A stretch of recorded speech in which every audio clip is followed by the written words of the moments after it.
today, pastor, president of the organization, and all the dignitaries. I wasn't one of the first three.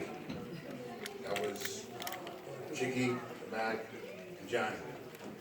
But I was part of the next 10. Because when I started, a little bit about my story, in 1982, we came on. I put it like this. I wasn't the guy that said I wanted to be a fireman my whole life. It wasn't me. But I was the guy who a friend of mine, one of my mentors, kept saying, you should be a fireman. He says, it's an awesome job. He said, they have great pay, great benefits. I kept saying, who wants to be a fireman? And he kept saying, be a fireman. So the test was coming up, and he said, Hank, fireman's test is coming out, you take it. Okay, I'll take the test. So I took the test, and had the physical test, and then one day, I say a few weeks after the test, my sister calls me up and says, hey, you're in the newspaper. I'm like, what are you talking about?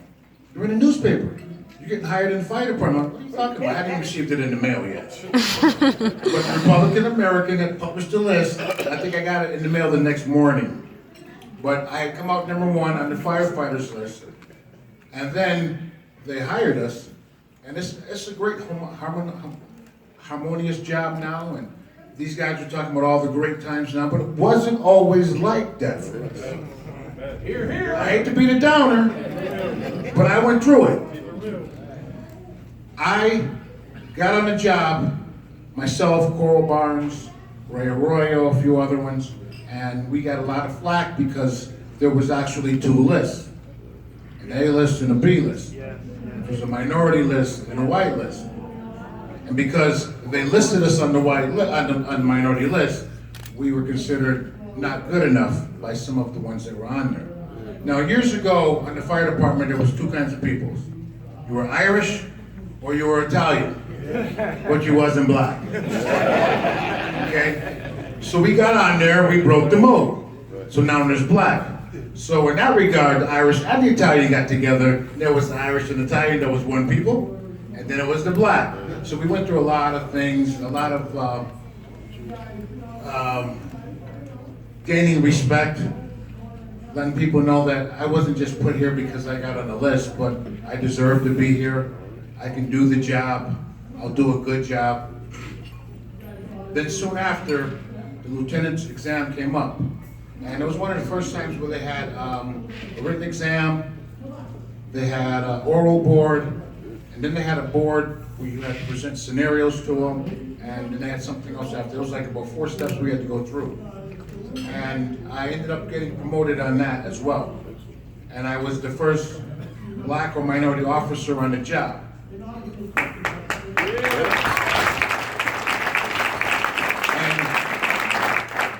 I became good friends with Beeman and Booker, who were the first lieutenants on the police department. And we talked a lot about the things that we were going through and the things that happened. We went back and forth. And I talked about a few incidents where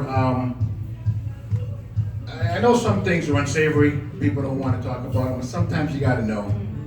I had a deputy chief who had it in his heart that he was going to make me either quit, get fired, or I wasn't going to do the job anymore. And he would do things like, one time I was stationed up at Engine 11 on overtime, and there was a snowstorm, a blizzard, and Thomaston had a big fire. He had us drive from Engine 11 to Thomaston, mutual aid, about 11 o'clock at night. We could barely see the road. And I apologized to the crew all the way down there saying, guys, usually this is Engine 2 or Engine 10 doing this. I said, but I'm working tonight, so you guys got me. So we did that, and we got back safe. And I can tell you about one more incident where, a few times. Now, fire watch, if there's a fire, after the fire, they have companies come in, they 2-hour shifts, we still do that? 2-hour shifts, fire watch. Well, I was at Engine 5, which is all the way out East Main Street. And there was a fire, I want to say Highland Avenue. And after the fire was over, they call each company ahead of time and let you know you're going to be doing 2 hours fire watch, so you know ahead of time so the guys prepare themselves. Well, my deputy chief had in his heart that we were going to do a 6-hour fire watch. So we got called over there, and you know, as usual, the guys saying, you know, Lieutenant, why are we out here so long? You're supposed to be calling us back. And I'm telling them all, like, okay, they're gonna call us back in a couple hours. 2 more hours go by, no call. Get on the radio, call the deputy chief, yeah, we'll have somebody out there. 2 more hours go by, nobody's out there. So they had to go through with me because they were working with me. I said all of that to say this. The only time that got changed was one day up in Northside.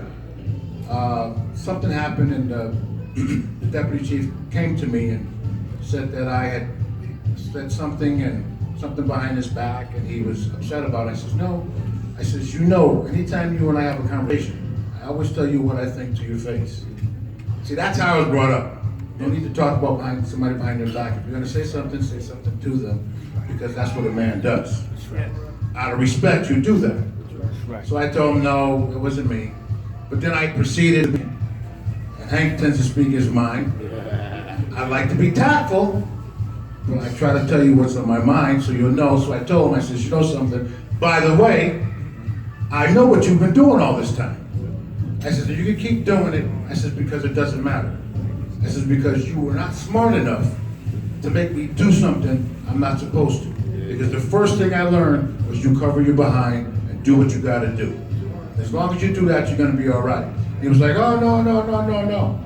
Very next week, I was transferred to another shift under another deputy chief and never had any more problems like that again. And what really hurt was once the other deputy chief came to visit me after we got transferred, he says, Hank, I know what you were going through and I know what was going on. He says, you don't have to worry about that here as long as you do your job. And I said, thank you. Because a lot of guys don't realize that there's some tension on the jobs here because of your race. No other reason, not because you're small, tall, short, but just because of race and because you stand for something. Yeah. And I always come from the generation where you be the best you can be. If you're gonna do the job, do the best job. Your name's gonna go on it. Then you go do it. And if you can't do that, then don't do it. And that was my thing. I was determined that I was gonna be a lieutenant if I could be a lieutenant. And I said, if I could be anything else, I'm gonna keep doing it. That's the same way. I coach track, basketball, and football at Buchanan Tech. And I teach the same thing to my guys. Fellas, if we're gonna get on the floor, let's go out there and be the best we can be. We might not be the best team on the floor, but we're gonna give everything we got. And if we ain't number one better watch out because we're number 2 pushing to try to be number 1. And that's all I know how to do. And if you ever play basketball against me, you know. We're gonna fight on the court. We're fighting on the court. Afterwards we can be buddies, but we fight on the court. I do not know how to go easy. I don't know how to be nice. We're on the basketball court. It's me against you. That's it. I'll knock you down, but I'm gonna apologize to you afterwards, but you're going down. But that's the mentality that I've always had, and I got that from my mother. I got that from my former pastor Jackson, who taught us to be the best that you can be.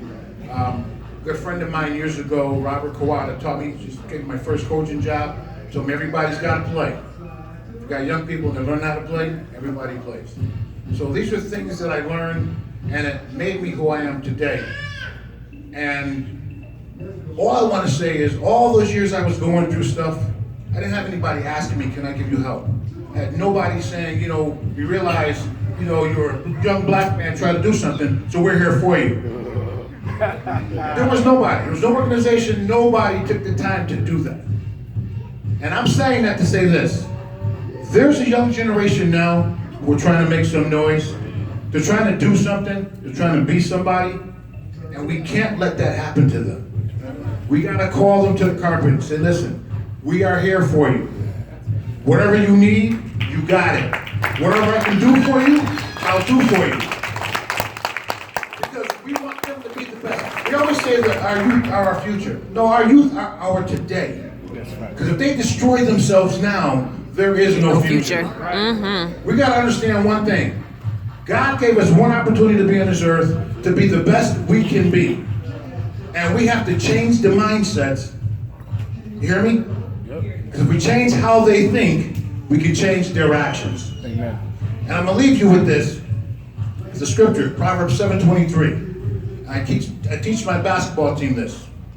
And it says, for as a man thinketh, so is he. I'm sorry.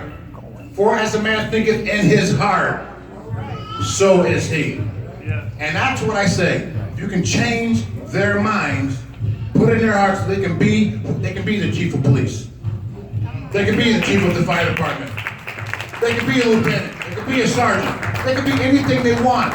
But we got to teach them. The problem is, they don't want to put the work in to get there. So we have to take our own children. We have to take the kids we mentor. I constantly talking to my basketball, track team, football team, the girls track team, you name it. We're talking about being the best. Don't go out there if you aren't going to give your best, because you're wasting your time and you're wasting everybody else's time. So if we can change their mindset, ladies and gentlemen, we can change them. And like I said, groups like the NAACP doing this is awesome. Let's give them a big hand. This is awesome. I cannot say how proud I am to be part of this. And I really was kind of apprehensive about speaking, but I said, you know something? My good friend James Monroe always gave me the highest respect. This is at the bowling lanes. And I know him from playing basketball all these years ago. And I gotta say, he's a guy who wants to do the best for everybody. And we gotta stick with the NAACP, ladies and gentlemen. We gotta do the best we can with them. In that regard, thanks everybody for coming. My mom, Rosella Spellman. Mom. My sister Gail, Sherry, Tammy, my brother Mark. Donna Williams over there. And my pastor is here in support. Thank you very much, Denise.